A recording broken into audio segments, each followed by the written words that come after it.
Salut tout le monde, j'espère que vous allez bien. Donc en fait ça fait un petit moment que j'ai pas fait de vidéo où je vous parle directement. Donc ouais, ça fait un petit moment, je suis content de vous retrouver. Je vais faire une vidéo analyse d'un pay-per-view WWE. Donc c'est la dernière, on va dire, ration de pay-per-view que je me suis acheté en DVD. Donc là on va faire le Great American Bash 2007. Donc avant de commencer la présentation du DVD, je vais vous parler d'un petit truc vite fait. C'est de la nouvelle page que moi et 2-3 amis de YouTube en fait on a ouvert. C'est la page French Community of Wrestling, FCOW. En fait, moi quand je fais personnellement des vidéos d'analyse de pronostics et de résumés de pay-per-view récents WWE, il y a moi et il y a 2 ou 3 potes à moi en fait qui font ces vidéos aussi. Donc en fait on s'est dit, c'est pas moi qui ai eu l'idée, c'est Jordan DeLuca. Donc je te fais un gros big up, cousin. Il a eu l'idée, comme j'avais parlé un petit peu dans une vidéo d'un peu du côté communautaire du truc. Il s'est dit pourquoi on ferait pas un truc entre nous, une page où on pourrait parler de catch, WWE ou autre, et inviter un maximum de gens à venir discuter avec nous de notre passion commune, quoi, le catch. Donc il a dit on va faire une page. Donc il a fait une page, et moi et Darren Guerminet pour l'instant on est administrateur de cette page. Donc c'est la page French Community of Wrestling, FCOW. Donc voilà, si vous voulez aller jeter un coup d'œil, il n'y a aucun souci, vous pouvez y aller, vous y serez les bienvenus. Justement nous ça nous ferait plaisir de vous pouvoir parler avec vous de catch, hein. On n'a peut-être pas tous les mêmes points de vue, mais la passion à la base c'est la même, quoi. Donc il n'y a pas de souci, voilà. Donc je vais arrêter de vous faire de la pub parce que là je commence un petit peu déjà à raconter ma life, ça va vous faire chier direct. Alors, The Great American Bash 2007, donc je vais vous montrer un petit peu la couverture du DVD, je sais pas si vous le voyez bien. Elle montre John Cena et Bobby Lashley. Voilà, et derrière il y a un petit peu la liste des matchs. Je vais pas un petit peu... je vous fais vite fait pour pas trop vous spoiler. Sinon, ça sert à quoi de vous faire le résumé si vous voyez déjà tous les matchs. Bon. Alors, on commence avec le premier match de la soirée. En plus, il y a tous les matchs, j'ai rien dit, pardon. Non, il n'y a pas tous les matchs. Alors, le premier match de la soirée, Matt Hardy contre MVP pour le United States Championship, le titre des États-Unis. Donc, personnellement, c'était un match, on va dire, le premier match de la soirée, donc un match d'ouverture, donc... fallait pas non plus s'attendre à un truc de haute voltige.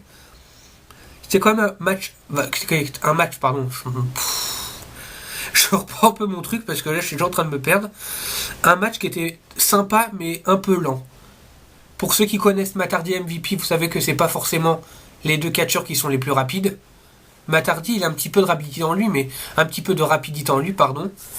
Mais MVP, ça a toujours été un catcheur qui était assez lent et... voilà, c'est pas les catcheurs les plus dynamiques, on va dire. Ils sont bien, ils sont bons, hein, mais voilà. Donc c'est un match quand même qui était sympa mais lent. Deux catcheurs qui ont un niveau quand même assez similaire. Matt Hardy face, MVP heel. Donc MVP heel, on sait ce que ça veut dire, je pense, ceux qui connaissent, hein. C'est un petit peu genre le tacticien qui va, dès qu'il peut, il va éviter le combat, voilà, il va faire un petit peu des coups de pute par derrière, des trucs comme ça, bon, MVP. Et alors le match, hein, tranquille, il se passe assez bien, quand même fluide à regarder. Et à la fin du match, il y a une bonne série de contres, c'est-à-dire que chacun il va essayer de porter sa prise de finition sur l'autre, mais l'autre va contrer. Et à la fin, il y a MVP qui porte un grand coup de pompe dans la gueule de Matt Hardy, qui était dans le coin du ring en fait. Il porte son Yakuza Kick, je crois que ça s'appelait comme ça. Et en fait, il gagne avec cette prise-là, voilà. Donc à la fin, MVP qui est tout content, qui repart avec sa ceinture. Matt Hardy qui est quand même dégoûté, il a perdu le match. Mais voilà, le match se finit là-dessus. Donc ensuite, le deuxième match, c'est le match Chavo Guerrero contre Jimmy Wang Yang, contre Funaki, contre Jamie Noble, contre Shannon Moore et contre Hornswoggle. Bon. Pour le titre poids moyen. J'ai fait contre Hornswoggle parce que vous allez comprendre avec mon résumé.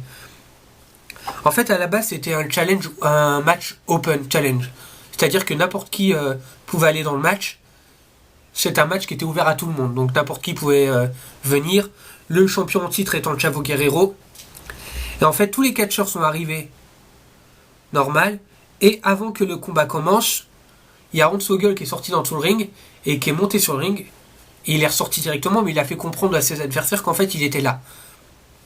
Mais il est ressorti directement se cacher en dessous le ring. Hein. Donc le match il commence normalement. Hein. Ça fait vraiment un bon match de poids moyen. Franchement, ça part dans tous les sens. Moi personnellement, la division Cruiserweight, c'est vraiment une division qui me manque à la WWE parce que ça nous offrait vraiment de très très bons combats. Et c'était quelque chose qui changeait en fait. Parce que maintenant, on a quasiment que des combats, on va dire, de poids lourd. Il n'y a plus réellement de matchs de poids moyen comme les Rey Mysterio, les Sin Cara, les Justin Gabriel. Ces mecs-là, ils en ont à prouver, ils ont des trucs à donner. Et le fait de ramener peut-être un de ces jours le titre Cruiserweight, ça permettrait franchement à ces gens-là de faire leurs preuves. Parce qu'ils ont vraiment beaucoup de choses à donner, ces gens-là. Je repense notamment au Justin Gabriel, encore une fois. Ouais, Justin Gabriel, Tyson Kidd, Sin Cara, qu'on l'aime ou qu'on l'aime pas, il a quand même beaucoup de choses à donner. Il y a quand même pas mal de catcheurs comme ça que bah, au final on oublie parce que par rapport au poids lourd, c'est vrai que bon, ils ont peut-être pas. C'est peut-être pas la meilleure chose à faire les mettre. Enfin, comment dire. Ils veulent pas en fait. Avec leur différence de poids, voilà, ils veulent pas les mettre contre les poids lourds. Mais ces gens-là ont quand même beaucoup de choses à donner et j'avoue que remettre le titre Cruiserweight, ça pourrait beaucoup apporter. Moi, je sais ce que je pense. Hein. Après, encore une fois, si votre avis n'est pas le même que le mien, il n'y a aucun souci. Hein. Vous pouvez me laisser un commentaire. Hein. Moi, j'y répondrai du moment qu'on reste poli. Hein. J'ai envie de dire, hein, voilà. Donc le match, franchement, il part dans tous les sens, c'est génial. Un match, tu t'ennuies pas une seconde, tu te régales. Et puis à la fin, il y a un truc du genre Jamie Noble qui se retrouve au tapis. Et le grand what the fuck du match, c'est qu'en fin de compte, Hornswoggle, il ressort dans le ring, il monte sur la troisième corde, et il fait un frog splash à Jamie Noble. Alors bon, il fait quand même un frog splash normal. Il fait pas genre un truc tout pourri comme Vicky Guerrero l'avait fait, je sais plus quelle année à WrestleMania, dans un match par équipe de meufs. Vicky Guerrero avait fait soi-disant un frog splash, mais alors c'était le truc vraiment nul à chier.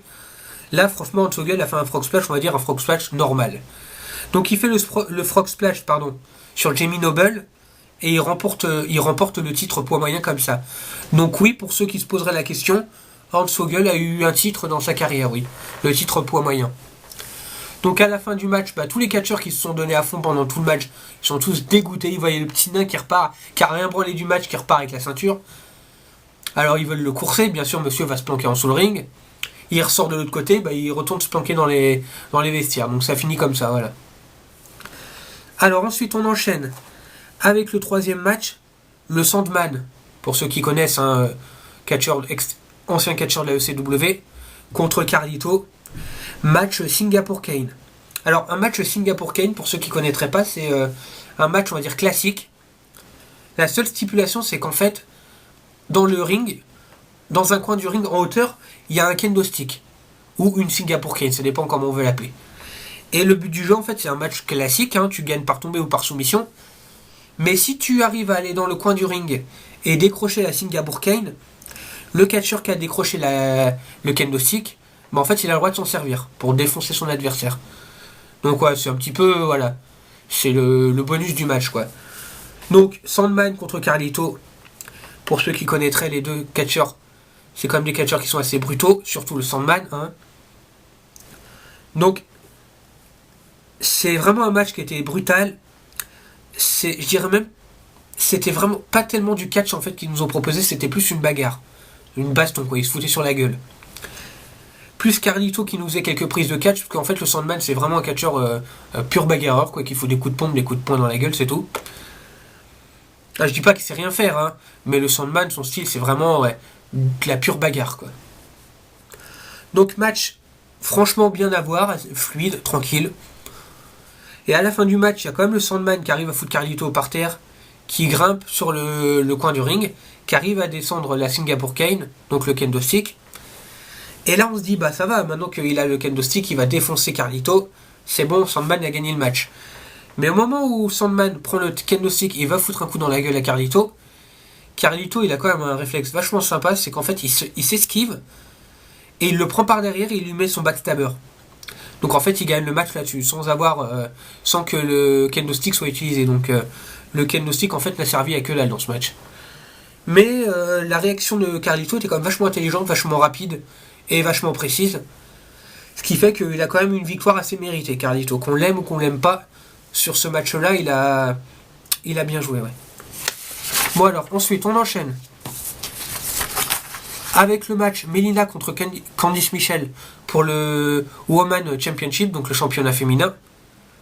Alors franchement, mais autant Melina en tant que catcheuse, on va dire que c'était quand même une bonne catcheuse, Melina, hein. Autant Candice Michel, pour ceux qui connaissent, c'est une catcheuse qui honnêtement m'a jamais convaincu, moi. Ça me, ouais, ça jamais, elle m'a jamais convaincu avec ses performances. Donc en gros, Candice Michel, c'est un petit peu le même genre que F Torres, quoi. Voilà, en gros c'est ça. Au niveau des techniques et tout ça, ouais, je dirais c'est le même genre que F Torres. Donc franchement, moi ça me convainc pas. Donc à part ça quand même, j'essaie de voir les choses assez objectivement quand même. Le match en lui-même n'était pas trop mal. Il y a quand même eu de bonnes prises, hein, voilà. On va pas cracher dans la soupe, hein, comme on dit. Malgré tout, le match était quand même lent. Voilà. Mais il y a quand même eu dans l'ensemble de bonnes choses. Donc bon, le match se déroule bien. Quand même assez serré, assez partagé comme match. Hein. C'est vraiment les deux se donnent quand même beaucoup de mal. Et à la fin du match, alors, Candice Mitchell, elle enchaîne sur Melina, en fait, elle enchaîne un brise-mâchoire et sa prise de finition. Je sais plus comment elle s'appelle sa prise de finition, donc je ne pourrais pas vous dire le nom. Et en fait, elle gagne là-dessus. Donc à la fin, elle part, elle célèbre un petit peu, elle repart. Voilà. Alors ensuite, on a le 5e match. Jeff Hardy contre Umaga pour le Intercontinental Championship. Donc pour le titre intercontinental. Alors, c'est quand même deux styles qui sont totalement opposés, parce que Umaga, c'est franchement la puissance et la brutalité pure. Jeff Hardy, c'est le style aérien et extrême. Donc franchement, c'était un très très bon match. Moi, j'ai bien aimé la différence la différence de style entre les deux. C'est quand même assez intéressant. Un match qui était très très brutal, surtout Umaga, qui est, pour ceux qui se souviennent du regretté Umaga, à quel point lui dans le ring c'était un malade, il était complètement ouf. Mais autant il était très très puissant, et autant il était quand même hyper rapide. C'est un truc que j'ai toujours apprécié chez lui. C'est quoi, toi, les catcheurs qui ont son gabarit, je parle encore très très bien français, moi. Les catcheurs qui ont son gabarit, c'est rare qu'il soit aussi agile que lui. Franchement, Umaga était hyper agile pour son poids, ouais. Donc encore une fois, match très bien, mais surtout très très brutal. Jeff Hardy, comme d'hab, il nous fait des trucs aériens de malade.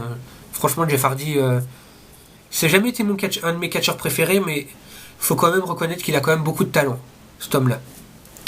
Donc Jeff Hardy, très très bon et surtout aérien, qui nous fait des trucs assez sympathiques à voir. Alors à la fin, il y a Jeff Hardy qui veut tenter son Twist of Fate sur Umaga. Umaga, il arrive à contrer et il enchaîne en fait avec son écrasement fessier sur la gueule de l'adversaire quand il est dans le coin du ring en fait. Donc il lui fait son écrasement fessier sur la tronche et il enchaîne avec son Samoan Spike et en fait il gagne là-dessus. Donc ça finit avec Umaga qui repart assez content de lui avec la ceinture. Jeff Hardy qui a quand même KO. Hein. Voilà. Donc ensuite on a le 6e match, John Morrison contre CM Punk pour le ECW Championship. Alors franchement, John Morrison et CM Punk, c'est franchement deux des catcheurs que... Peut-être pas que si CM Punk c'est un de mes préférés, mais franchement c'est deux... comment dire... Deux catcheurs qui sont très très complets et qui sont très innovants, voilà, je cherchais le mot, qui sont très très innovants. C'est franchement des catcheurs, c'est un plaisir de les voir sur le ring, quoi. Tu t'ennuies pas avec des gars comme ça, parce que franchement, c'est beau de les regarder catcher, en fait, c'est ça, c'est du très bon catch, quoi. Donc deux très bons catcheurs. Match franchement très bien, c'était pas la première fois qu'ils s'affrontaient, mais quand eux deux ils sont dans le ring, en fait, je trouve qu'ils travaillent bien ensemble, ils font de très belles choses. Donc match très fluide, bonne prestation des deux catcheurs, c'est clair. Match très très serré parce que ils ont quand même un niveau assez similaire. Le match franchement a eu un bon rythme, voilà. Et à la fin, alors John Morrison, qui contre un saut de la troisième corde de CM Punk. En fait, CM Punk a voulu faire un saut de la troisième corde et lui atterrir dessus. John Morrison a esquivé et il lui a enchaîné en fait avec un méchant coup de pied. Il lui a mis un coup de pied dans la gueule. Et c'était assez... le coup de pied en lui-même était assez proche du Brock Kick en fait. Il était assez dévastateur.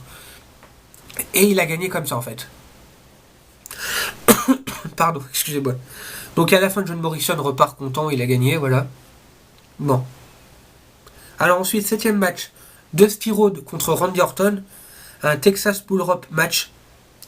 Donc encore une fois, un match avec une stipulation spéciale. Donc je vais vous expliquer ça un petit peu.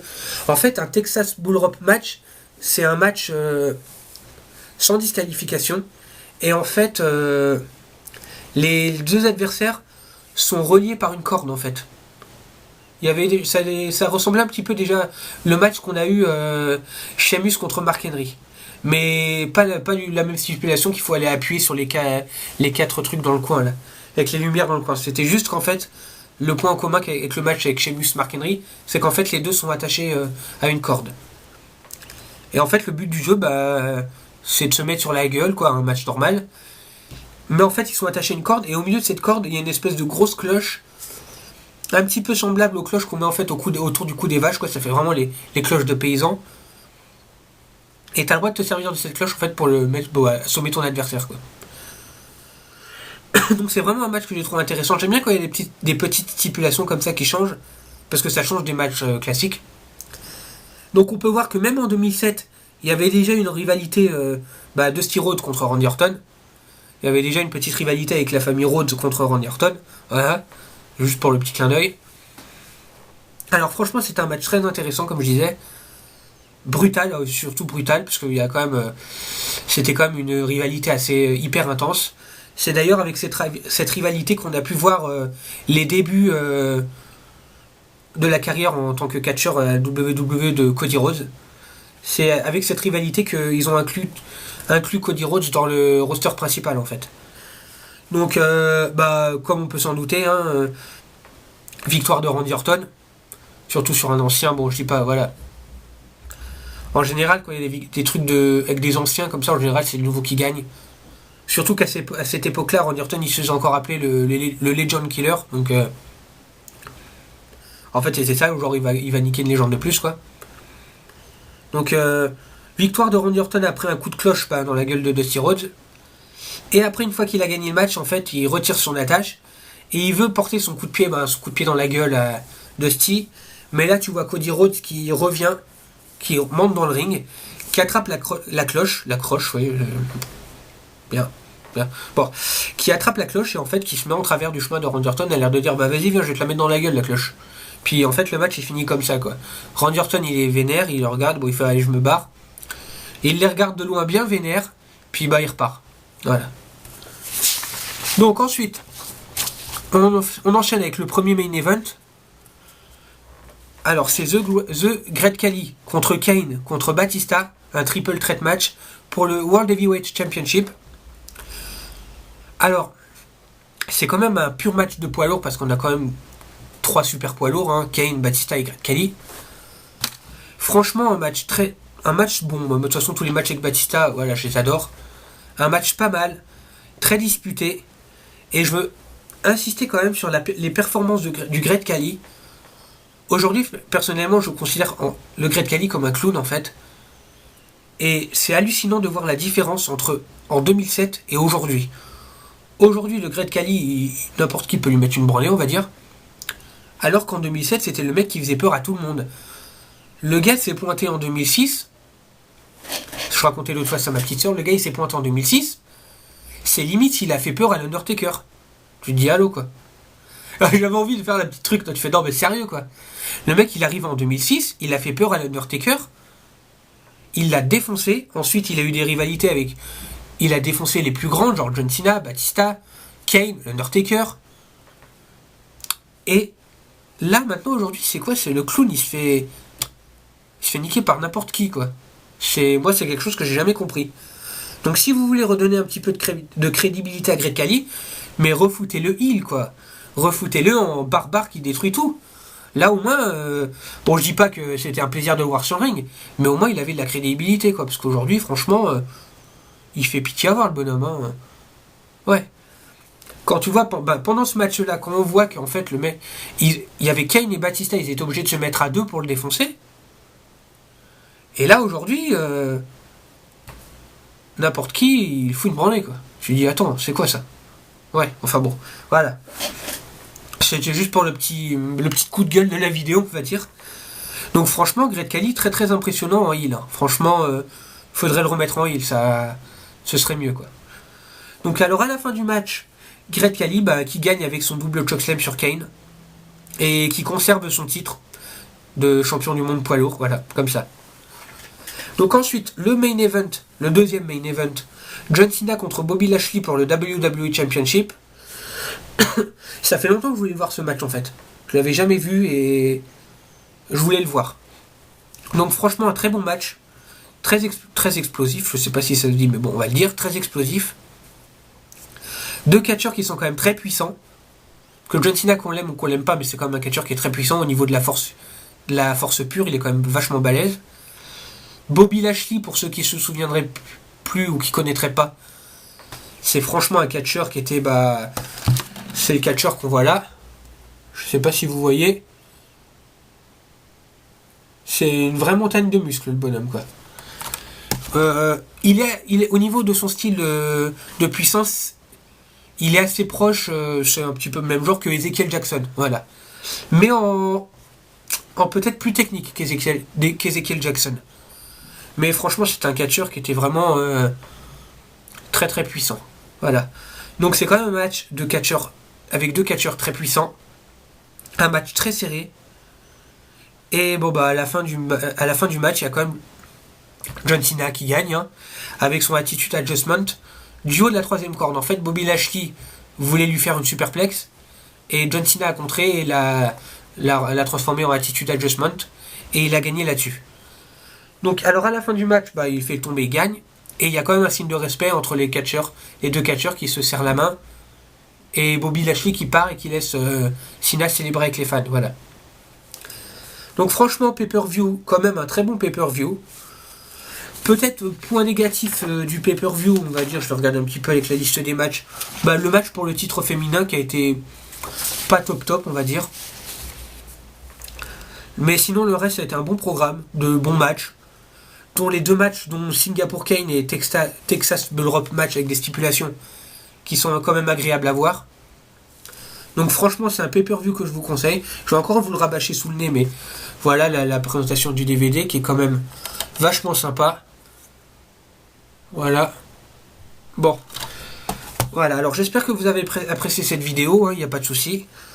La prochaine vidéo que je ferai, je pense que ce sera pour le pay-per-view Cyber Sunday 2007. Parce qu'en fait, j'avais posté un petit sondage sur ma page Facebook. Et les deux sont arrivés en ex-aequo, Great American Bash et Cyber Sunday. Donc, le prochain pay-per-view que je ferai, ce sera Cyber Sunday 2007.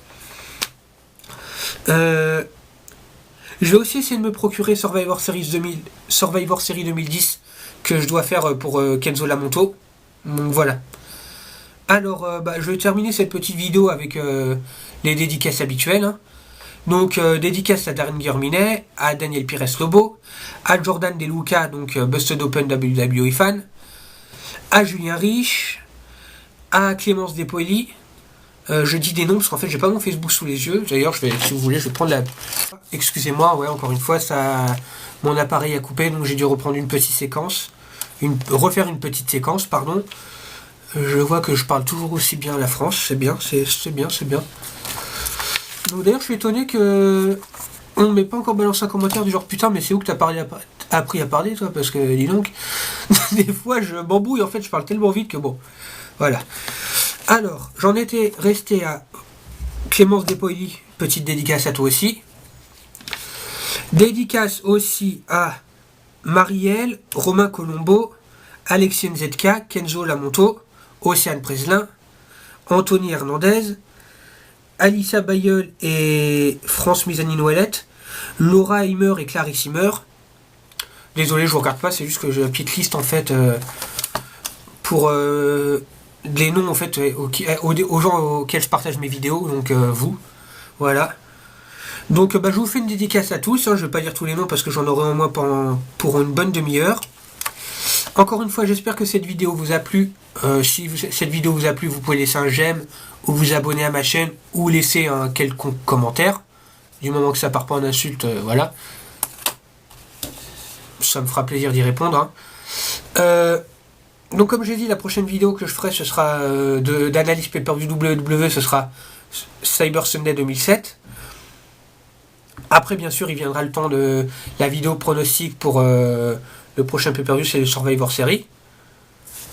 Donc moi, personnellement, ça m'a fait plaisir de faire cette vidéo, même si c'est vrai que ça faisait un petit moment que je n'ai pas fait de vidéo analyse pay-per-view WWE.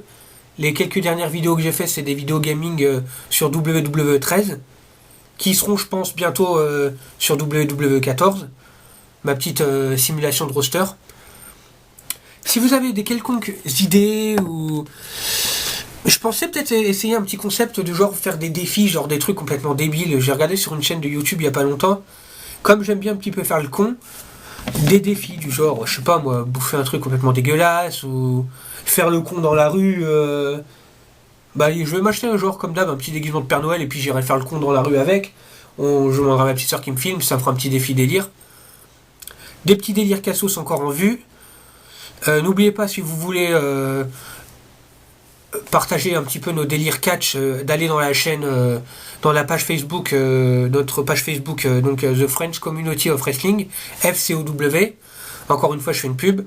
Sinon, ma propre page Facebook, Joe Divertissement. Donc, de toute façon, je vais mettre tout ça dans le commentaire, dans le détail de la vidéo. Encore ma page Facebook si vous aimez bien.